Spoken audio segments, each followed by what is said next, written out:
Hey everybody, it's Jenny McGarvey, and I am back today to share how I'm planning as I go this week in my Crate Paper Planner. I am flipping through and finding that kit right there that I'm going to use. It's actually a combination of different items from Spotted Gum on Etsy.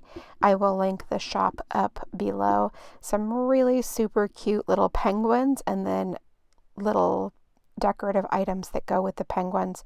They're just absolutely adorable, and I knew I wanted to use them this week. I'm going to change the days of the week at the top of the planner. This is a Sunday start planner, and I prefer Monday start. I love these stickers from Fern Creek Stickers. The quality is great, the font is adorable, and they fit perfectly covering up those days of the week. But I also need to stamp the dates as this is an undated planner. I am using a dye ink from the Stamp Market. I will again link those up below as well. I really like these in my planner. She has an insane variety of colors, and they are just really great, pigmented, beautiful, don't bleed through my pages, and I find that I have a lot of really great success with them. These are super old stamps from Ellie's Studio. You can no longer purchase them, which is too bad because they are super cute. But I absolutely love using them, especially on really playful weeks like this. I think they turn out amazing and they just look all together super cohesive and fun. I'm always on the lookout for really cute alphabet stamps or number stamps to begin with so that I can use them for this exact purpose, dating the planner, and these never disappoint.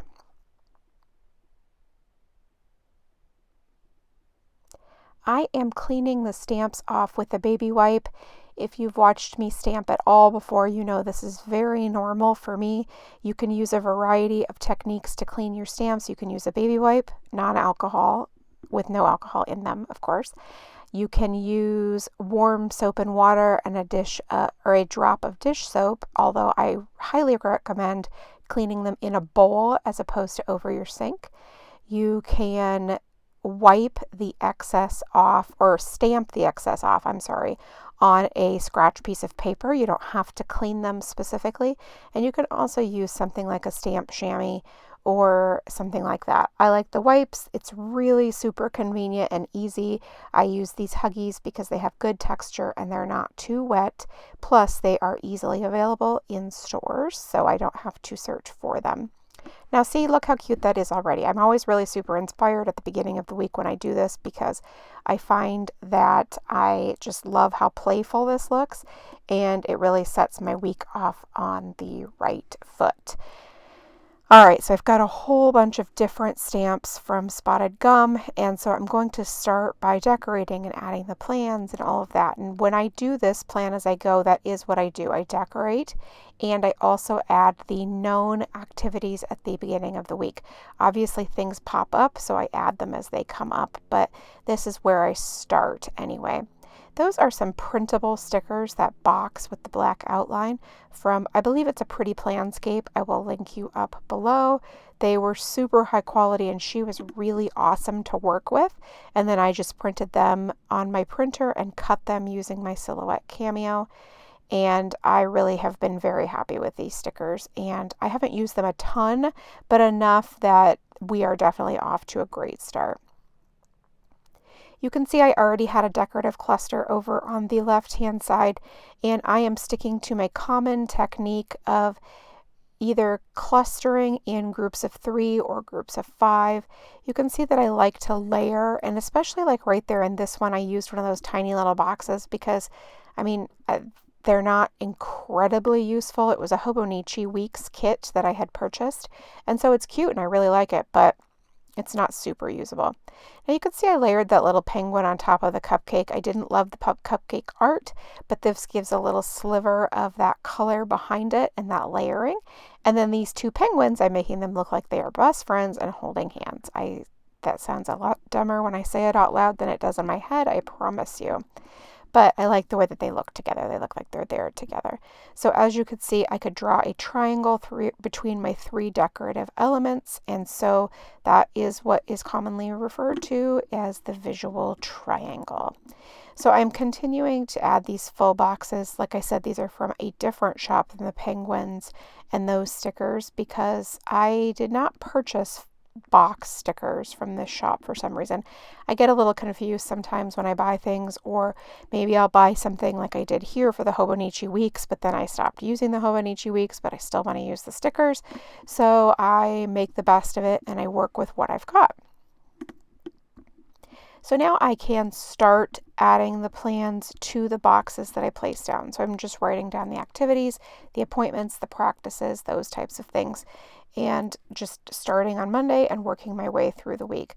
I also keep track of my son's work schedule in my planner as well, not because I have to be responsible for that. I absolutely don't. However, I like to plan my dinners this way. So not only like planning what we're having, but when they'll get made each day as well, because when I know when he will be there or when he will not be there. So that is part of why I include my son's work schedule. And obviously I worry about baseball practices and things like that because I am responsible for those things. I am testing out my mild liners to see which ones I want to use this week with this particular kit. I just literally do it in the margins of the sticker sheets. I mean, like, it's nothing fancy, but I just figure out which ones match and which ones I want to use, and then I set them aside, or in this case, I start using them by placing different highlighter marks down and then I write on top of them. Now I do this because I like the pop of color on the page. I know that we typically highlight after writing, but this smears my pen. I use the Papermate Flare, and so I don't want to smear it. So I highlight first and then I write after. Now, again, I feel like highlighting for a lot of people, they use it to notate that they got something done, like crossing something off of a to-do list. That's not what I use them for. I use them simply for the pop of color because most stickers are mostly white, so exactly like those boxes, the majority of it is white, and a large portion of the decorative parts of stickers can be white too. And so I just love to add as much color to my planner pages as humanly possible. And that's why using the mild liners has really become something I absolutely love, especially because I keep buying them because I really like them, and so I might as well use them. So you can see I try to vary when I use the different colors. So this week I was able to use 3 different colors. They matched these penguins, and so I added that right there. And I can use the gray, I can use the purple, and I can use the green. And I try to vary that up. So I don't try to use all of the green right next to the other green, and then purple, same thing. Now I am using these little boxes that were for the Hobonichi Weeks, and you can see I screwed the first one up, so I just peeled it up, and then I use a different one. I am using it to notate little things like, shop at Target or go to Aldi or something like that, just because I can make that work. I couldn't probably make these work for practice or something like that because I need a little bit more information. But where I can make it work, I'm going to do it. Just like I used it over on the right-hand side for layering for decorative purposes as well. I already bought the stickers, I might as well use them. I also love my little icon stickers. I can't help it. They are adorable, and I love adding them to my activities when I can. So I am just varying it up. And again, I try not to put them on the same side working in my columns. If I can make that work across as well, I do, but I don't worry about it as much. So I just try in my columns to alternate the sides that I use the icons, same as I try to alternate boxes and writing directly on the page.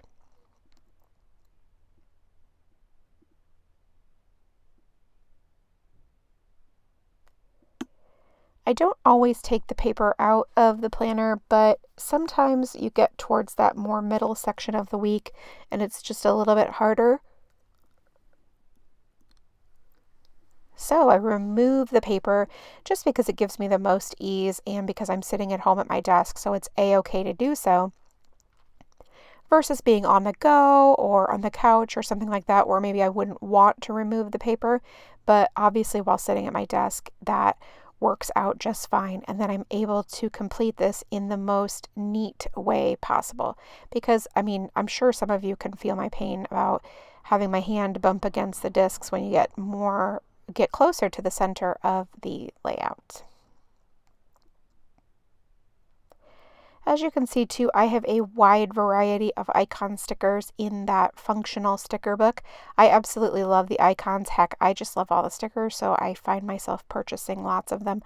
Although I do find that I buy now more in kits than I do single sheets, but I do buy single sheets of icons, but I don't buy a ton of, oh yeah, that one sheet looks cute. I find that I have to have purpose in purchasing stickers anymore. So it'll be a full kit or it'll be specific icons or something like that. So I've got everything all laid out and I'm ready to go on Wednesday, and I'm going to add some of the different things that I am finishing on Wednesday. So see, I'm using another one of those little tiny boxes to go look at how cute it is with the penguin. I am, again, just things that I can have one word or two words and fit in that box, like short words.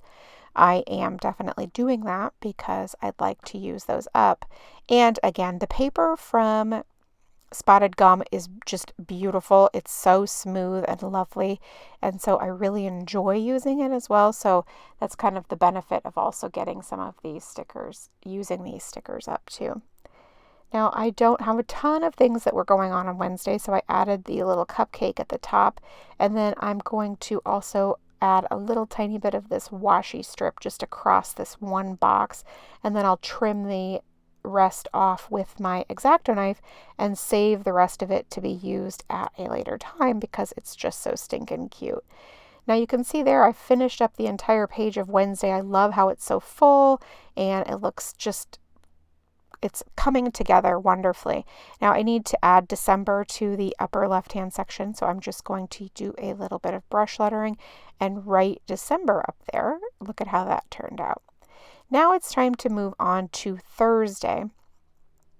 And I had already added the decorative element at the top, and then that we were getting our Christmas tree on Thursday as well. So now I'm going to finish filling in the other things for Thursday. And obviously some of that will be decorative, like right there, and Christmas shopping, important to notate in my planner, and then keep using the highlighter below. I think I talked about this a little bit last week about how I have been asked several times about this planner in specific and sort of what its purpose is. I consider it a memory planner without stickers.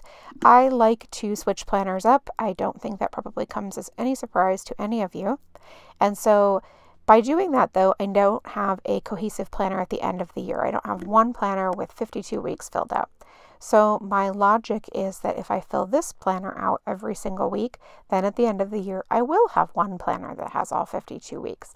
And then I can jump around from planner to planner as much as I like in other planners. And so I've really found a lot of great peace, and it makes a lot of sense to me to do that. All right, so now we are working on Saturday, but it does beg the question, do you notice something? Which is that I forgot to plan Friday. So I'm going to have to go back and plan Friday. I don't know who does that, but apparently me. So I added another little strip of that washi. I'm telling you, these little penguins are so stinking cute that I am finding it hard to not find excuses to stick little decorative elements everywhere there is some blank space because they're just adorable. But lucky for me, I have lots of them, so I can do so. Including those little header stickers, I don't really necessarily have any use for them otherwise, but adding them in little slivers of blank space takes up some of that white room and it looks adorable.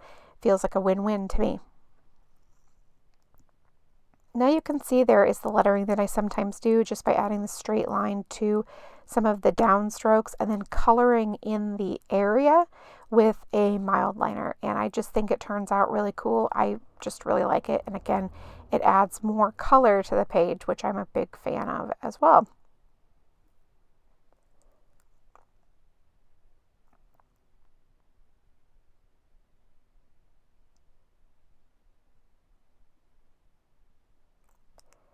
I sure am packing it in there for Friday. It's one of those things that I feel like some days are super not busy, like you look at Wednesday and there wasn't a ton going on, and then you look at days like Thursday, Friday, Saturday, and it feels really full.